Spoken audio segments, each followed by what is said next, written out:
کن موقعوں پر شوہر پر اپنی ہی بیوی حرام ہو جاتی ہے؟ اللہ اکبر.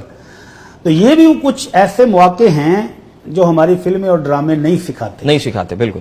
بدقسمتی سے بہت ساری غلط چیزیں سکھاتے ہیں، صحیح نہیں سکھاتے. تو ان مواقع میں سے ایک ہمارے معاشرے میں بھی چلتا ہے کہ خامد نے مذاق میں باتوں میں کہہ دیا چپ کر جا میری ماں، اور بیوی کی جان نکل گئی. لو جی اس نے تو مجھے ماں کہہ دی ہے. فوراً فون کر کے ماں کو بتایا، ابو کو بتایا، لو جی میرے خامد نے تو یہ کر دیا. یا وہ مذاق میں گھر میں بہنیں تھیں تو بیوی کو بھی باتوں میں کہہ بیٹھا کہ چل باجی چپ کر جا، تو بس اس کی جان نکل گئی کہ مجھے تو اس نے طلاق دے دی، مجھے اپنے اوپر حرام کر لیا ہے. ایسا نہیں. عربوں کے ہاں یہ رواج تھا کہ وہ اگر کسی بیوی کو طلاق دینا چاہتے تو اس کو لفظ طلاق بولنے کی بجائے کہہ دیتے تھے کہ آج سے تو میری ماں کی طرح مجھ پر حرام ہے، یا تو میری بہن کی طرح یا میری خالہ کی طرح میری بانجی کی طرح تو مجھ پر حرام ہے. اور مقصد ہوتا تھا طلاق دینا. جی. تو پھر وہ حرام ہو جاتی تھی، وہ طلاق کے معنی میں لیا جاتا تھا، اور اس کا جرمانہ دیے بغیر خامد بیوی کے قریب نہیں جا سکتا تھا.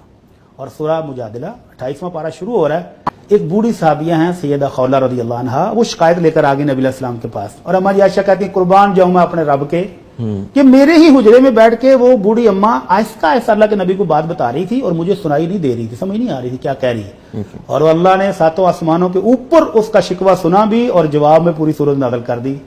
لقد سمع اللہ قول التي تجادلك في زوجها وتشتكي الى الله والله يسمع تحاوركما.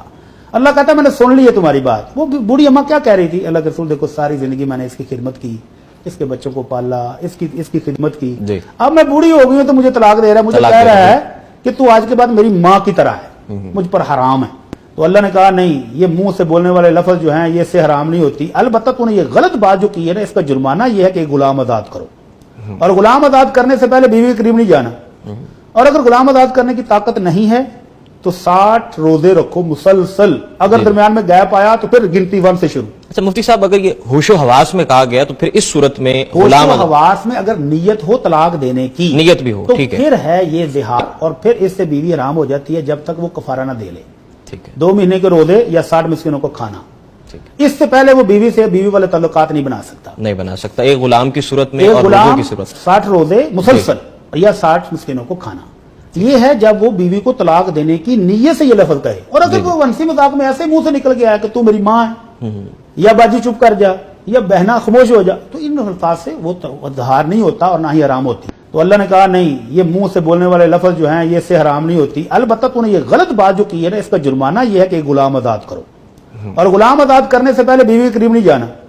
اور اگر غلام آزاد کرنے کی طاقت نہیں ہے تو 60 روزے رکھو مسلسل. اگر درمیان میں گیپ آیا تو پھر گنتی 1 سے شروع. اچھا مفتی صاحب، اگر یہ ہوش و حواس میں کہا گیا تو پھر اس صورت میں غلام ہوش و حواس میں اگر نیت ہو طلاق دینے کی، نیت بھی ہو، تو ٹھیک ہے، پھر ہے یہ زہار، اور پھر اس سے بیوی حرام ہو جاتی ہے جب تک وہ کفارہ نہ دے لے. ٹھیک ہے. 2 مہینے کے روزے یا 60 مسکینوں کو کھانا. اس سے پہلے وہ بیوی والے تعلقات نہیں بنا سکتا. ایک غلام کی صورت میں اور روزوں کی صورت 60 روزے مسلسل یا 60 مسکینوں کو کھانا. یہ ہے جب وہ بیوی کو طلاق دینے کی نیت سے یہ لفظ کہے. اور اگر وہ ونسی مذاق میں ایسے منہ سے نکل گیا ہے کہ تو میری ماں ہے، یا باجی چپ کر جا، یا بہنا خاموش ہو جا، تو ان الفاظ سے وہ اظہار نہیں ہوتا اور نہ ہی حرام ہوتی. دوسرا موقع ہے کہ جب کوئی شوہر اپنی بیوی پر یہ الزام لگا دے کہ جو بچہ اس کے ہاں پیدا ہو رہا ہے وہ میرا نہیں ہے. یہ سنگین الزام لگائے اور اس کے بعد ثبوت کوئی نہ ہو.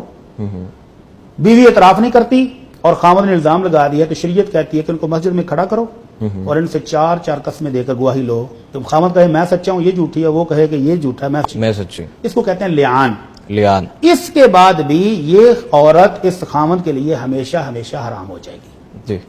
تیسری صورت ہے کہ جب خامد نے 1 طلاق دی، صلح ہو گئی، دوسری مرتبہ پھر کبھی دے دی، پھر خاندان نے صلح کرا دی، اور اگر اس نے پھر تیسری بھی دے دی تو اللہ کہتے ہیں فَإِن طَلَّقَهَا فَلَا تَحِلُّ لَهُ حَتَّى تَنكِحَ زَوْجًا غَيْرَهُ. تو یہ بیوی اس خامد پر حرام ہو جائے گی اس وقت تک کہ یہ خاتون کہیں اور شادی کرے، اور وہ خامد فوت ہو جائے یا وہ اپنی مرضی سے اس کو طلاق دے دے تو یہ واپس آ کر سابقہ شوہر سے نکاح کر سکتی ہے. اس وقت تک یہ اس پر حرام ہو جائے گی. تو یہ چند ایک صورتیں تھی جس میں بیوی خامد کے لیے حرام ہو جاتی ہے.